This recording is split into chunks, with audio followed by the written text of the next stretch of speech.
রাজশাহী বিশ্ববিদ্যালয়ের ২০০০-২০০১ সেশনে রজত জয়ন্তী অনুষ্ঠানে যোগদানের উদ্দেশ্যে আমরা ঢাকা থেকে দুপুর ১:৩০টায় বনলতা এক্সপ্রেসে রওনা হলাম।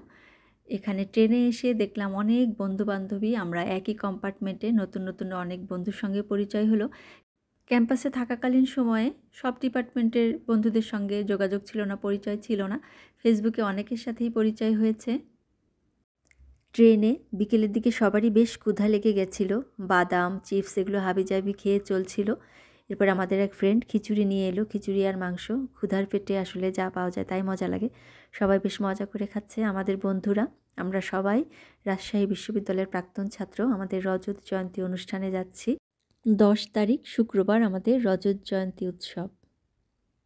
সেটাই বললাম যে ফার্স্ট টাইমের অভিজ্ঞতা ট্রেনের ভিতরে খাওয়ার। বহুদিন পর ট্রেনে উঠেছি, বেশ মজা লাগছিল। আর তারপরে সবাই একসাথে, বন্ধুবান্ধব একসাথে যাওয়ার আনন্দটাই আসলে আলাদা। এখানে যে যমুনা সেতুর পাশে আরেকটা নতুন সেতু হচ্ছে, অনেক গল্প, আড্ডা, বাদাম খাওয়া, খিচুড়ি খাওয়া শেষ হলো। তারপরে আমরা প্রায় এসে পৌঁছে গেছি। নামার আগে আমরা পূর্ণ প্রস্তুতি নিয়ে নিলাম। রাজশাহীতে যেহেতু প্রচুর ঠান্ডা, ঢাকাতে অতটা ঠান্ডা নেই, তো আমরা প্রস্তুতি নিয়েই গেছি ওইভাবে। নেমে একটা অটোতে চললাম, অটোতে প্রচুর বাতাস। তারপরে এই যে আমরা কেন্দ্রীয় ক্যাফেটেরিয়াতে পৌঁছে গেছি। ক্যাফেটেরিয়ার সাজ চারিদিকে এত সুন্দর করে সাজিয়েছে, সবই আমাদের উদ্দেশ্যে। এই যে আমরাও ঢুকে যাচ্ছি ক্যাফেটেরিয়াতে।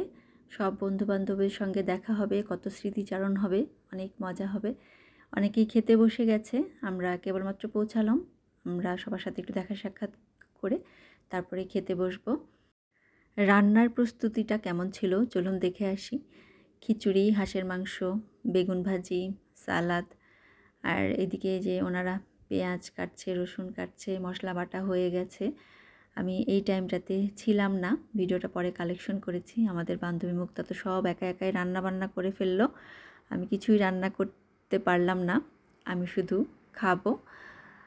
আর ওরা অনেক মজা করেছে আগে যারা এসেছে।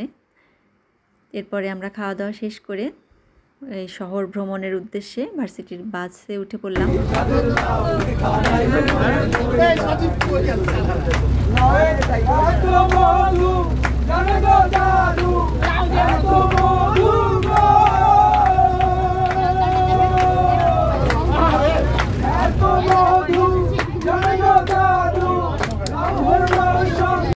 বাসে নগর ভ্রমণ শেষে আমরা ফল গবেষণাতে এসেছিলাম, আমি আর আমার বান্ধবী আরেকজন। আজকে অনেক সকাল সকালে উঠে পড়েছি, আর এদিকে অনেক ঠান্ডা রাজশাহীতে। কালকে তো একদম আমার যখন ক্যাম্পাসে ঘুরছিলাম, রাতে নামার পরে বেশ ঠান্ডা লাগছিল, গায়ে কাঁপুনি ধরে যাচ্ছিল।